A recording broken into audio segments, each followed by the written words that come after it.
profesor Gerardo Reyes, director de Casa de la Cultura de Purísima del Rincón. Y bueno, profe, para que nos platique un poco sobre la tradición de más de 100 años aquí en Purísima de la Judea. Así es, muy buenos días, gracias por este momento. Así es, ya son 146 años, es lo que nosotros creemos que es la antigüedad de la Judea, posiblemente sea más antigua. El último dato nos arroja esta fecha, ya que nosotros cuando niños vimos cuando se festejaron 100 años, cuando la Judea fue a México, Magia y Encuentro con el señor Raúl Velasco. Sí, esta tradición ya de este legado de nuestro pintor Hermenegildo Bustos ha trascendido a través de la historia por muchos lugares. Hoy ya trasciende a nivel mundial gracias a la magia del internet, entonces hoy estamos en todo el mundo y mucha gente esperando este gran momento, y más que nada nuestros paisanos que están por allá en Estados Unidos o en otros países del mundo están listos para enlazarse con nosotros en esta festividad. 146 años, la representación 147 o la edición 147 de la fiesta de Semana Santa en Purísima. Hola, profe Gerardo. Originalmente Hermenegildo Bustos creó esta escenografía, esta idea de lanzar como principal actor de la Judea a Judas. ¿Ha habido algunas modificaciones a lo largo de las generaciones, de los años, sobre esta historia original que escribió o que ideó Hermenegildo Bustos?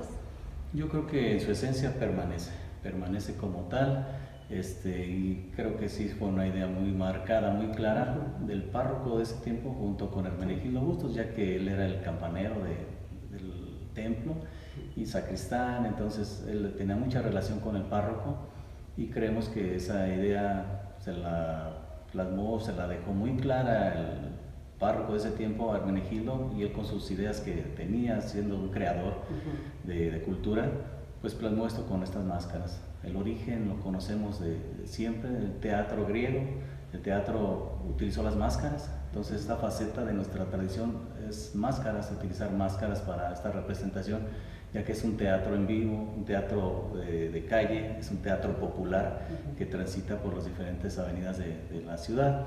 Entonces, esta bonita tradición nos ha logrado posesionar en el mundo, siendo una de las mejores tradiciones en el estado de Guanajuato, calificada con una calificación de 9.5 de 10 puntos, entonces estamos muy bien posesionados. Esta tradición trasciende porque la gente se adueña de la tradición y es propia de la tradición, entonces el arraigo, la identidad que tiene la gente purísima sobre su tradición es enorme, es un patrimonio propio de la ciudadanía. Entonces, cambios que tiene que sufrir los naturales. Claro que si esta tradición se quedara estática, ya hubiera muerto. Entonces se va transformando a través de los años con este dinamismo de perfeccionarse. Nosotros hemos hecho algunas acciones para irla perfeccionando. Lo que hoy vemos hoy en día no es el inicio que quizás Hermenegildo Bustos ideó. Hoy se tiene este movimiento en perfección, tanto en sus vestuarios, en el cuidado de sus máscaras, en todo lo que maneja la tradición tiene un dinamismo y está viva y sigue transformándose. Años venideros se seguirá transformando. Algo muy importante, tenemos que dejar las bases claras de la esencia, eso no se puede transformar. La Judea como tal, su tradición ya está consolidada, solamente perfeccionarla y nada más. Es muy importante lo que menciona, profe Gerardo, en el sentido de que a través de tantos años, más de 147 con esta edición de este año, ha perdurado, y no solamente perdurado, sino crecido y aumentado completamente el arraigo, la participación de la gente. Vemos que participan, bueno, está la Judea infantil también, pero eso es otra edición que tienen ustedes. A lo que voy, va en aumento esta tradición, lejos de morir en un tiempo donde las tradiciones van decayendo en nuestros pueblos, en nuestras ciudades. En Purísima esta tradición va en aumento, y como comenta, mundialmente ha venido a cubrir la televisión hasta de Holanda, si no me equivoco. Sí, viene mucha gente de fuera, extranjeros, de Francia, Estados Unidos. Sí, nuestra tradición inicia con 8 personajes. Sí, los 2 Judas, los 2 diablos, Malco, el tiempo, ranchero, la del taco, que conocemos nosotros como el taco del escriba. Hoy en día tenemos un programa de cerca de 300 participantes. Esto ha crecido demasiado y no creo que pronto termine, ya que tenemos talleres de máscaras, no solamente en la cabecera tenemos un taller muy importante, pero también tenemos los talleres en las comunidades, en la comunidad de Dolores, en Jalpa de Cánovas, en Cañada de Negros. Entonces eso nos da la certeza y nos asegura un futuro muy grande, muy amplio para la tradicional judea, además de que están integradas en los talleres no solamente adultos, tenemos jóvenes y niños, y también hay algunas personas que se han integrado, mujeres ya también trabajando el tallado de la madera. Entonces sí tenemos un futuro creo que muy certero, muy consolidado para que esta tradición permanezca por muchos años más. Igual como le comentaba, solamente hay que dejar las bases muy claras, muy sólidas para que esto perdure por muchos años más. Oiga, profe, y hablando de esas bases y de esa forma de ir estructurando y de ir haciendo crecer la tradición, pues volvemos al tema de la judea infantil. O sea, aquí los niños van haciendo propias estas tradiciones, van participando no nada más como espectadores, sino como actores ya, y bueno, pues también ahí están asegurando la conservación. Sí, es algo que tenemos que cuidar. Es la escuela de la judea, es quien nos dará los elementos para la judea de adultos.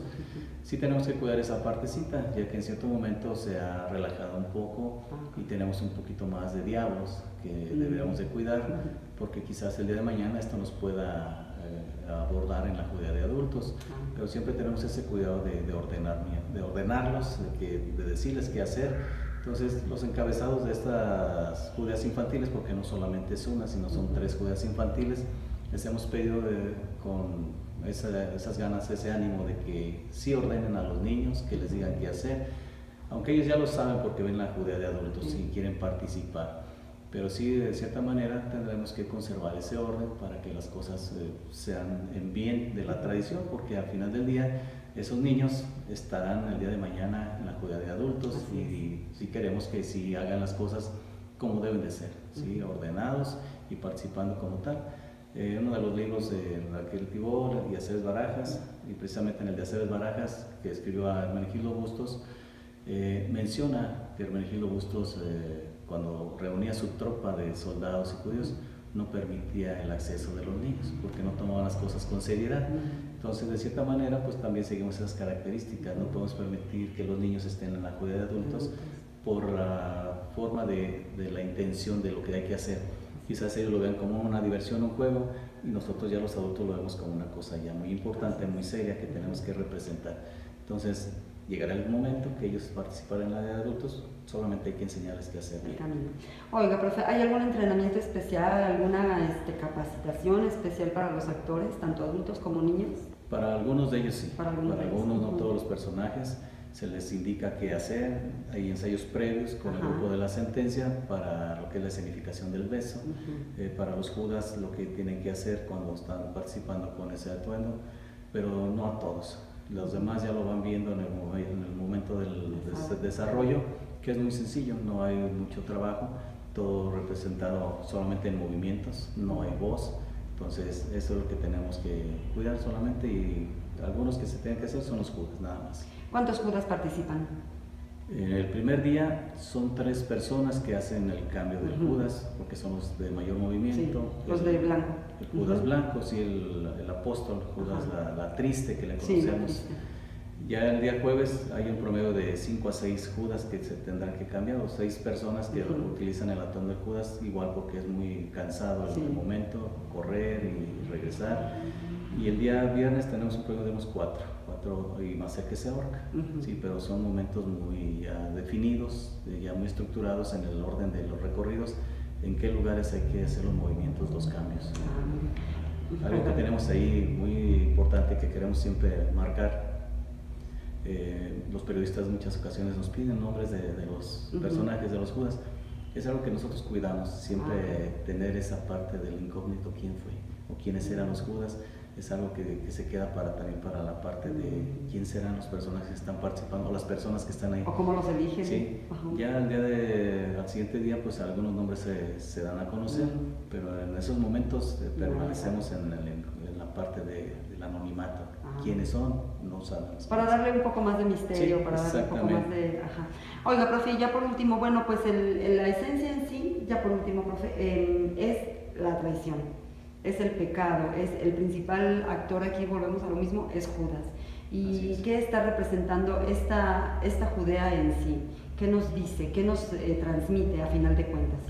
Sí, yo creo que el mensaje es muy claro, es muy claro. En otras tradiciones se maneja al Cristo, como el personaje clave por la pasión y muerte de ese momento. Pero aquí en la representación de la Judea, el párroco y Hermenegildo Bustos idearon una forma de cómo hacer entender o sentir al ser humano esa parte de culpa por haber cometido un error. Entonces vemos al personaje de Judas sufriendo, corre, los pecados los vamos representados, o más bien no los pecados, sino sus fantasmas que lo siguen y lo acosan, son los judíos que lo están siguiendo a lograr que él sienta ese remordimiento, porque aunque la gente no nos vea, nosotros mentalmente decimos, no quiero ni salir a la calle porque sé que cometí un error y me van a señalar, y la gente ni cuenta, ¿verdad? Pero en este momento que vemos nosotros es ese gran momento de la parte de la psicosis que sufre el ser humano, esa parte interna del ser humano que sufre cuando comete un error. Entonces él huye porque se siente acosado. La Biblia nos dice que él va y se ahorca, y precisamente es lo que vemos. Él se ahorca porque todos lo incitan a ese gran momento. ¿Quién lo ahorca? Sus culpas. Entonces ellos lo buscan, lo persiguen y lo llevan al ahorcamiento. Entonces Judas muere de esa manera, pero el párroco y Hermenegildo tuvieron esa idea de cómo plasmar esa parte del ser humano interna, del sufrimiento por haber cometido un pecado. Un pecado, una traición, la traición de vender al maestro. Entonces es lo que hemos representado en esta tradición, y culmina con el ahorcamiento. El ahorcamiento de Judas es la culminación del pecado de la traición. ¿Cuántas personas esperamos para el viernes, profe? Ya para el acto final. Yo creo que